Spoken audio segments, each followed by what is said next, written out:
Good morning everyone. We are doing division, but before going to the topic what we are going to do in today's class, before that I want to tell you that assignment booklet you have to purchase from the school. It is compulsory because your cycle test 2 are going to start, and for that you need to purchase that because most of the test will come from that book only. So it's a information for you that please purchase that. So now come to the video portion or the topic portion. We are covering word problems. Almost we have done the chapter, we have completed the chapter, and we are on the revision of that chapter because most of you or some of you have confusion in long division method. So so that's why we are revising the word problem also, so that you can know okay these type of sentences, ये words होने चाहिए आपके पास कि आपको समझ में आ जाए कि हाँ आपको डिवाइड करना है. Second thing to revise this word problem is that doing word problem you are basically revising your long division method also, so it is beneficiary for both the things. So we will come to the some more word problems from your assignment booklet. That one question was left, and another we will do some word problem from your practice test also. So let's start. So we will start with a question that is exactly similar to question number 5, worksheet 2 of your assignment booklet, page number 51. ये question मैंने खुद से लिखा है, इसके basis पे आपको question number 5 उस वर्कशीट 2 का करना है, ठीक है, डिवीजन चैप्टर से. Question is Sheena's yearly saving in her bank account is ₹7200. ठीक है, शीना की ईयरली सेविंग है, मतलब वो पूरे साल भर में पूरे 1 ईयर के अंदर 7200 सेव कर लेती है मनी. ठीक है, तो फाइंड हर मंथली सेविंग्स. कहने का मतलब ये है कि अगर वो कंप्लीट 1 ईयर में 7200 रुपीज़ सेव करती है तो वो मंथली सेविंग मतलब 1 मंथ में कितना सेव कर लेगी. फिर से वही सेम चीज़ है, 1 ईयर का मतलब एक्चुअल में अगर मैं मंथ की टर्म्स में बोलूँ तो 12 मंथ्स. 1 ईयर में 12 मंथ्स होते हैं, जनवरी, फरवरी, मार्च, अप्रैल, इस तरीके से पूरा दिसंबर तक.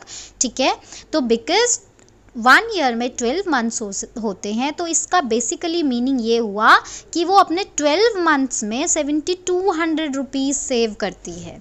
ठीक है, तो अब हमें 1 मंथ की सेविंग निकालनी है, वही सेम चीज़ है.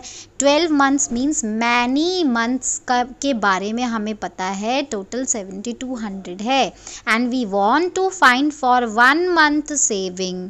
तो क्या करेंगे, we will do the division only. So let's start. तो अभी मैंने क्या लिखा है यहाँ पे, टोटल सेविंग्स इन 1 ईयर और 12 मंथ्स. बात तो एक ही है ना, 1 ईयर बोलूँ या 12 मंथ्स बोलूँ, कितनी सेविंग है, 7200 है. सेविंग इन 1 मंथ, और I will say monthly saving, that is obviously many months की इंफॉर्मेशन पता है, we want to find for 1 month. तो ऐसे में हम क्या करेंगे, डिवाइड करेंगे, 7200 डिवाइडेड बाय 12. सो अब फिर से वही सेम चीज़, फर्स्ट नंबर को रखेंगे inside the box, second number को रखेंगे आउटसाइड द बॉक्स. अब सेकेंड नंबर जो है मेरा वो है 12, तो मतलब मुझे 12 का टेबल रीड करना है. तो इसके लिए आपको 12-15 तक टेबल कम से कम आने चाहिए. So you will learn all the tables till 15. ठीक है, तो अब मैंने क्या किया, यहाँ पे राइट साइड पे 12 का टेबल लिख दिया, so that it is easy for me to read that table. ठीक है, अब मैं क्या करूँगी, 12, अब सबसे पहले मैं 7 देखती हूँ, फर्स्ट डिजिट दैट इज 7.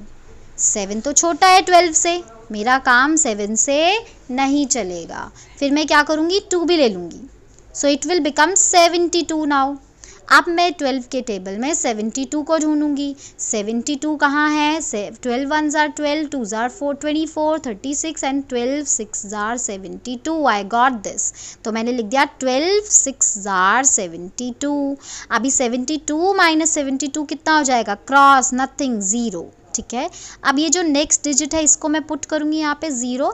12 के टेबल में 0 कहाँ पे आएगा, ऑब्वियसली 0 पे ही आएगा. सो 12 0s are 0. So again 0 minus 0 is nothing. फिर से एक और 0 बचा हुआ, इसको भी मुझे पुट करना पड़ेगा, सारी डिजिट्स को पुट करते हैं हम, तो it will become again 0. So 12 zeros are 0 फिर से, तो my reminder is nothing, cross 0. ठीक है, राइट साइड पे मुझे नंबर मिल गया है 600, that is my quotient. And हमने पढ़ा है हमारी जितनी भी प्रॉब्लम्स होती हैं उन सब का सोल्यूशन हमें कोशेंट पे ही मिलता है. So basically I will say that okay, so Sheena saves 600 rupees monthly. Now you will pause the video here and do question number 5 on page number 51 of assignment booklet. Okay, let's come to one question that is from your practice exercise. So first of all we will read the question. Here are the questions. One more thing, question number 4a part I will also solve and you will solve the same thing. ठीक है, यही same चीज़ आप भी solve करोगे, but I will solve and explain. Second जो B part है वो मैं सॉल्व नहीं करूँगी, I will just explain only.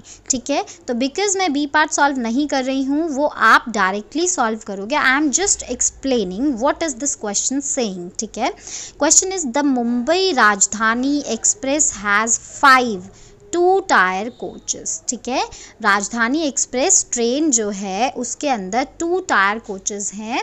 मतलब बहुत सारे कोच होते हैं ना, जो हम जिनको बॉक्सेस बोलते हैं ट्रेन के, इंजन के बाद जितने भी बॉक्सेस होते हैं वो सारे कोच होते हैं. ठीक है, एंड ऐसे कितने कोच हैं उसमें, 5 कोच हैं. ये जो 2-tier है वो कोच की स्पेशलिटी है कि उसके अंदर 2 टायर्स हैं सारे कोच के अंदर. तो ये कोई 2-tier कोई काउंटिंग नहीं है, that is a speciality of that coach. ठीक है, it is just like a black bedsheet, a black cloth. ठीक है, तो ब्लैक कोई काउंटिंग नहीं हो जाती है अगर मैं किसी चीज़ के बारे में स्पेशलिटी बता रही हूँ. सिमिलरली सो अगर मैं किसी ईयर के बारे में बोल रही हूँ 2001, सो इट डजंट मीन कि वो 2001 एक काउंटिंग हो गई, वो ईयर की एक रिप्रेजेंटेशन है. सो सिमिलरली आपको इस 2-tier पे ध्यान ज़्यादा नहीं देना है, that is not a counting, वो जस्ट कोच की एक स्पेशलिटी है. आपको सिर्फ इस 5 पे ध्यान देना है, मतलब यहाँ पे 5 कोचेस हैं एक ट्रेन के अंदर. फिर वो आपसे बोल रहा है find the number of birds in each coach. फिर से वही सेम चीज़, 5 कोच है और आपको एक एक कोच, ईच मीन्स 1 कोच के बारे में बताना है. क्या बताना है, बर्ड्स कितने हैं उसके अंदर. Birds means just like seat. ठीक है, तो वो आपको फाइंड आउट करना है. If total number of birds in 2-tier is 260. अब देखो फिर से वही सेम चीज़ है, 5 कोचेस के अंदर 260 बर्ड्स हैं. ठीक है, तो आपको 1 कोच के अंदर कितने बर्ड्स होंगे वो फाइंड आउट करना है.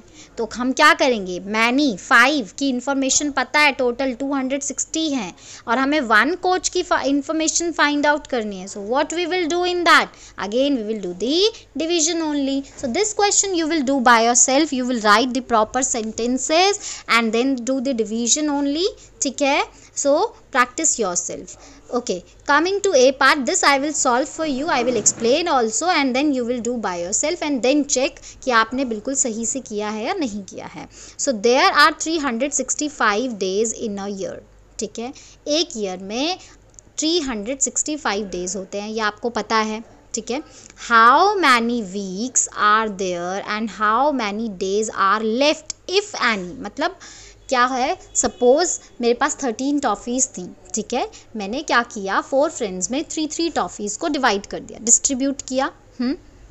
डिस्ट्रीब्यूशन का मतलब मैं क्या कर रही हूँ, डिवाइड कर रही हूँ. ठीक है, सेकंड थिंग, बिकॉज टॉफ़ीज़ जो थी वो 13 थी, इसका मतलब 12 टॉफ़ीज़ तो इजीली डिस्ट्रीब्यूट हो गई, लेकिन वो एक टॉफ़ी रह गई जो किसी के पास भी नहीं गई, बिकॉज ठीक है वो इक्वल नहीं होता, फिर फेयर नहीं होता. सिमिलरली यहाँ पे भी वही सेम चीज़ है कि कुछ डेज़ का तो वीक बन जाएगा, लेकिन कुछ डेज़ हो सकते हैं रह जाएं.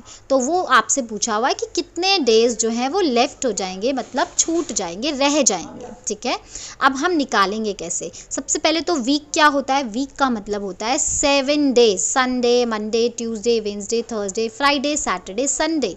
ठीक है, सैटरडे. तो ये 7 डेज़ मिलकर एक वीक बनाते हैं.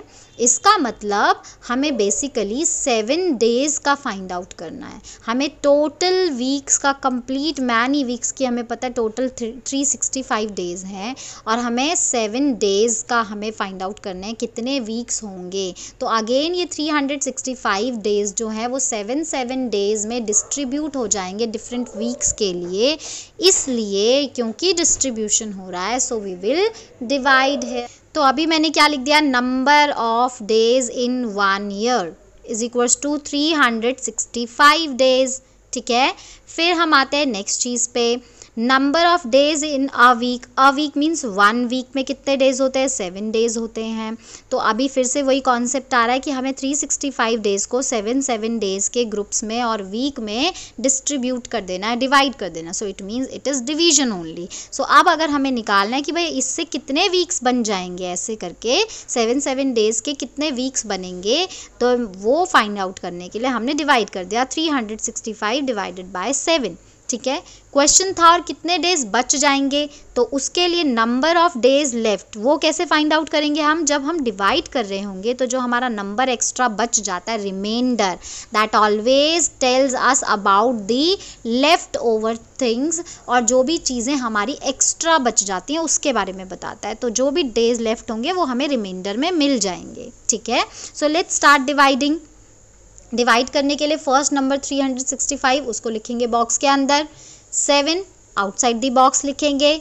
उसके बाद हम क्या करेंगे, उसके बाद हम इसको 7 से डिवाइड करेंगे, 7 का टेबल रीड करेंगे। रीड करने के लिए मैंने राइट साइड पे 7 का टेबल लिख दिया so that it is easy for मी। ठीक है, अब लिखने के बाद फिर से हम स्टार्ट करेंगे। सबसे पहले हम इनसाइड द बॉक्स में पहली डिजिट देखेंगे, फर्स्ट डिजिट दैट इज़ 3। 3 तो छोटा नंबर है 7 से, हमारा काम नहीं चलेगा। Then what we will do, we will take 6 also, it will become 36 now. ठीक है, अब हम क्या करेंगे, जब 36 बन जाएगा तो हम 7 के टेबल में 36 को ढूंढेंगे। तो 36 तो नहीं मिला, 7 6 जार 42 भी बड़ा नंबर हो जाता। सो आई विल टेक 7 5 जार 35। सो आई विल से 7 5 जार 35। नाउ 36 माइनस 35 कितना हो जाएगा, 1 ओनली। ठीक है, एंड अभी 1 मेरा यहाँ पे बच गया और ये 5 भी मुझे यहाँ पे पुट करना पड़ेगा जो डिजिट है अभी। ठीक है, ये रह रही है, तो हमारा नंबर बन गया 15। अब फिर से 7 के टेबल में 15 ढूंढूंगी तो 15 तो नहीं है, 21 बड़ा नंबर हो जाता। So I will take 7 2 jar 14। ठीक है, तो अब हम क्या करेंगे, 7 2 जार 14। ठीक है, अब फिर से 15 में से 14 को माइनस करेंगे, आई विल गेट 1 ओनली। सो अभी हमने क्या बोला कि जो क्वोशंट होता है राइट साइड पे 52, यही हमारी प्रॉब्लम का सल्यूशन होता है। So I will say okay there are 52 weeks in a year. 1 year में कितने वीक्स होते हैं, 52 वीक्स होते हैं। और ये जो 1 जो डे है वो रह जाता है, वो किसी मतलब वो कंप्लीट वीक नहीं बन पाता। तो we will say that okay 1 day is left that is extra, जो कि एक्स्ट्रा होता है। ठीक है, so now you can stop this video here. First of all, do this question only by yourself. I have explained you, and then you will do question number 4 B part. All both of the parts are from your practice exercise.